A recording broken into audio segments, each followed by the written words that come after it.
Merhaba arkadaşlar, PES Sevenler Birliği kanalına hoş geldiniz. Bu Perşembe günü eFootball 2024'e geçiş yapacağız arkadaşlar. Ve Perşembe günü yeni oyuncu paketleri karşımızda olacak. Yeni adaylı sözleşmeler, yeni paket ve Player of the Week futbolcuların gelmesi gerekiyor. Peki haftanın oyuncuları olarak eFootball 2024'ün ilk Player of the Week'inde kimler olabilir? Onunla alakalı bir çalışmayla karşınızdayım arkadaşlar. Lig maçlarında cuma, cumartesi ve pazar günü kimler iyi oynamışsa Konami genelde o isimleri Player of the Week'e tercih etmekte. Zaman zaman sürprizler olabiliyor. Fakat bu hafta arkadaşlar forvet oyuncuları 2 gol atan var, 3 gol atan var, asist yapanlar falan var. Hangi forveti seçerler bilinmez ama Konami çok zorlanacak. Bu hafta santrafor pozisyonunda önemli adaylarımız var. Ben ilk sıraya Son'u yerleştirdim arkadaşlar. Genelde açık kartıyla kendisini görüyoruz. Tottenham son maçında 5-2'lik galibiyet aldı ve en ileri uçta Son oynadı arkadaşlar. Santrafor olarak oynadı. Yani Son'un zaten kartları çok güzeldi.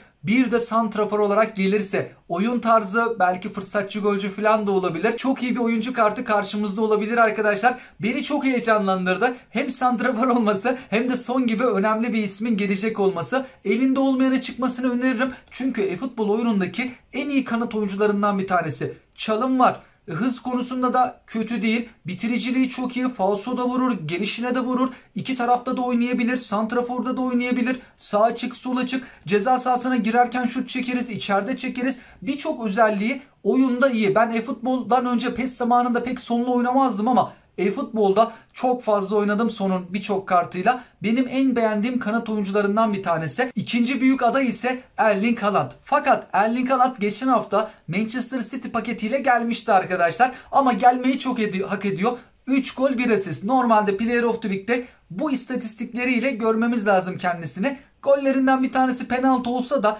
4 gole doğrudan katkı sağlamış bir isim. Erling Haaland gelirse yine bir 99 seviyeli kartı olabilir ya da seçmeye de bilirler. Çünkü geçen hafta gelmişti fakat Konami bazen kısa süre içerisinde aynı futbolcuyu getirebiliyor. Bir Player of the Week'e getiriyor, bir kendi takımıyla da gelebiliyor. Forvetler bitmedi arkadaşlar. Brighton takımına geçtiğimiz zaman da burada da hat-trick yapan Ferguson var. Haaland'ı seçmeyip belki Ferguson'u da seçebilirler. Son gelebilir, Ferguson gelebilir. Brighton takımı göze hoş gelen futbol oynuyor. Çok keyifli. Yenilseler de dünya kadar gol kaçırmışlardı geçen hafta. Newcastle United gibi güçlü bir takımı 3-1 ile geçtiler. Forvetleri gelmeyi çok hak etti. Hem Newcastle attı hem de 3 tane gol kaydetti.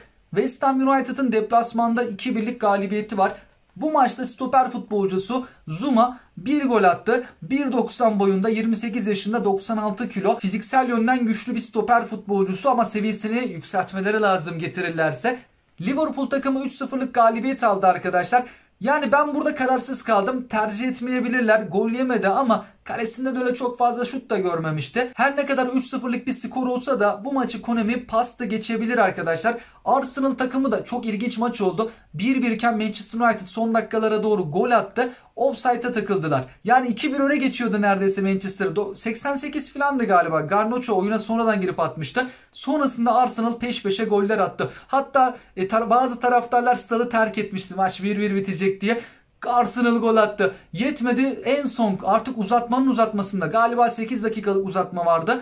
11. dakikada bir kontradan Jesus bir daha gol attı. Bu maçtan Konami oyuncu seçerse arkadaşlar defansif orta sahadaki Rice'ı belki tercih edebilir ama başka defansif orta saha adayı da var bu hafta. Ama Arsenal da Konami için önemli bir kulüp. Aslında 3 birlikte güzel bir galibiyet var ve karşısındaki takım da Manchester United. İkisi de Konami'nin İngiltere Ligi'nde anlaşmalı olduğu iki kulüp arkadaşlar. Diğer kulüplerle özel anlaşması yok. Aslında bu maçtan oyuncu seçmeleri güzel olurdu. Hele Rice gelse yüksek seviyeli sağlam bir defansif orta saha. İtalya Ligi'ne geçtiğimizde Berardi'nin 2 golü var ama birisi penaltı. Sonuçta sağ açıkta oynadı bu hafta. Sağ açık futbolcusu. Oyunda sağ kanat kartı vardı. 2 gol attığı için ben listeye aldım. Lazio 2-1'lik deplasmanda galibiyet aldı. Hem de Napoli'ye karşı. 2 tane asisti var sağ açıkta oynayan Felipe Anderson'un. Yani Berardi, Felipe Anderson sağ açık pozisyonu için bu haftaki adaylar.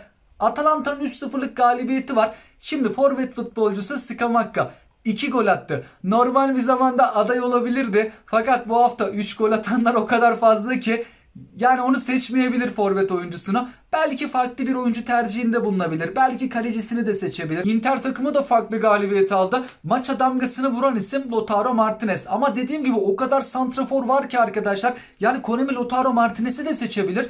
Diğer tarafta İlk 3 sırada gösterdiğim futbolcu, santrafor futbolcuları da var. Bu hafta forvetlerin haftası oldu. Milli futbolcumuz Hakan Çalhanoğlu da penaltıdan gol kaydetti. Thuram'ın da bir golü var. Konami yani bu maçtan sürpriz bir isim de tercih edebilir. Gol atanlardan değil de belki farklı pozisyonda oynayan bir futbolcuyu da tercih edebilirler.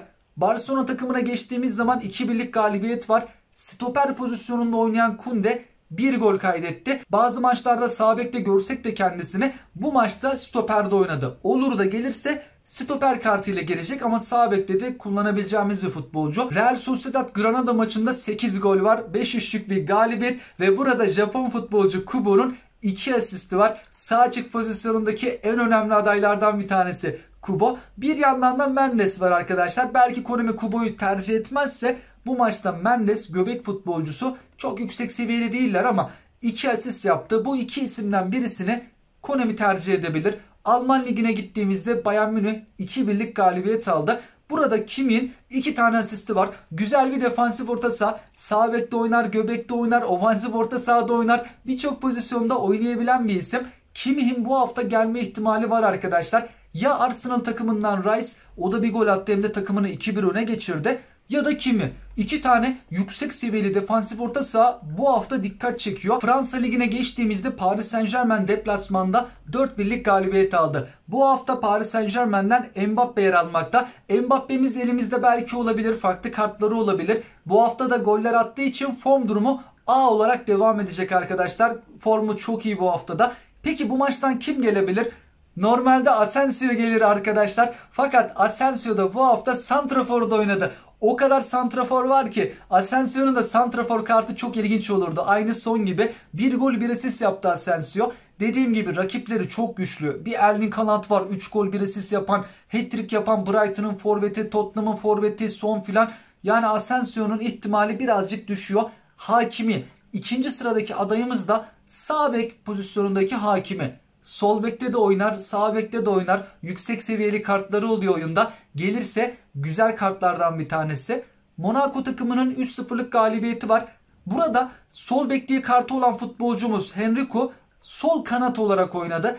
Gelirse sol kanat pozisyonundaki bir kartıyla gelir arkadaşlar. 2 asist yaptı. Gelme ihtimali var. Portekiz'e gittiğimizde Benfica'nın 4-0'lık galibiyeti var. Bu maçta oyunda göbek kartına sahip olsa da Ars Ners ismindeki oyuncumuz, belki adını yanlış telaffuz etmiş olabilirim ama sol bekte oynadı arkadaşlar. Sol bekte oynayarak bir gol kaydetti. Gelirse sol bek kartıyla gelecektir. Yani az önceki sol kanat futbolcusu ya da bu sol bek futbolcusu. İkisi de olabilir. Belki Konami birisini de tercih edebilir. Hollanda'ya gittiğimizde PSV'nin 4-0'lık galibiyeti var. Ferman göbek futbolcusu bir gol bir asist yaptı. Gelme ihtimali en yüksek isim Ferman bu maçtan. Santraforları bir gol 2 asist yaptı ama yani diğer santraforların karşısında De Jong'un çok şansı yok gibi gözüküyor. Hollanda'nın önde gelen takımlarının maçlarında çok goller olmakta. O yüzden Konami her zaman oyuncu tercih etmiyor. Feyenoord da 5 tane gol attı arkadaşlar. Goller de hep dağılmış durumda. Belki birini tercih edebilir. Belki de hiç bakmaya da bilirler arkadaşlar. Çünkü her zaman böyle farklı galibiyetlerde bakmıyorlar. Ama olur da buradan bir oyuncu gelirse çok da yüksek seviyeli olmayacaktır. Yani isimlere baktığımızda çok heyecanlandırmayacak isimler gibi görünüyor. Ve bu maçların dışında gelme ihtimali var ama çok yüksek olmasa da belki Konami seçebilir dediğimiz diğer oyunculara bakalım. Crystal Palace'ın 3-2'lik galibiyeti var. Mateta 2 asist yaptı. Ezer'in de bir golü var. Maçta öne çıkan isimler bunlardı. Girona'nın Las Palmas karşısında 1-0'lık galibiyeti var. Burada kalecileri Gazzaniga, ben bu isim nasıl okunur acaba? Gazzanya gibi okunur diye düşünüyorum ama bir bakmamız lazım. Nasıl telaffuz ediliyor acaba? Belki doğrusunu bilen arkadaşlarımız varsa yorum yazarak bizlerle paylaşabilir. Ben genelde bu durumlarda Translate'e yazıyorum. Artık hangi dildeyse ona göre okutuyorum. Ya da Google'a yazıyorum. İşte bu ismi yazarım. Sağına telaffuz yazıyorum. Bazı siteler çünkü okunuşunu falan paylaşmakta. Nice takımının 2-0'lık galibiyeti var. Todibo stoper futbolcusu asist yaptı. Lille'in 1-0'lık galibiyeti var ve milli futbolcumuz Yusuf Yazıcı bir gol attı. Oynadığı pozisyondan dolayı keşke Konemi seçse. Ülkemizden, yani bizim oyuncularımızdan, milli oyuncularımızdan birini görmüş olurduk. Ülkemize baktığımız zaman Trabzonspor'un 5-1'lik galibiyeti var. Fakat bizim ülkemizden Konemi yani her zaman oyuncu seçmiyor arkadaşlar. Bazen bizim ligimizde bir oyuncu hat-trick yapsa da Konemi tercih etmeyebiliyor. Ama ben böyle ön plana çıkan isimleri sizlerle paylaşmak istiyorum. Bardi'nin 2 golü var. Abdülkadir Ömür'ün de 2 asisti. Galatasaray maçında da Icardi de goller attı ama santrafor adayı çok fazla. Kerem Aktürkoğlu'nun 1 golü 1 asisti var. Ama tekrardan altını çizmem gerekirse bizim ligimizden Konemi nadir zamanlarda oyuncu seçmekte. Keşke bizden de oyuncuları yüksek seviyeli kartlarıyla görebilsek. Bu hafta eFootball 2024'ün ilk Player of the Week'inde bu isimlerden birçoğu belki de yer alabilir arkadaşlar. Sizler de görüşlerinizi bizlerle paylaşabilirsiniz. Kimlerin gelebileceğini düşünüyorsunuz? Ya şu maçta da şu isim iyiydi ya da bu maçta bak şu futbolcu da gelebilir dediğiniz isimler varsa yorumlarınızı bizlerle paylaşabilirsiniz. Hoşçakalın.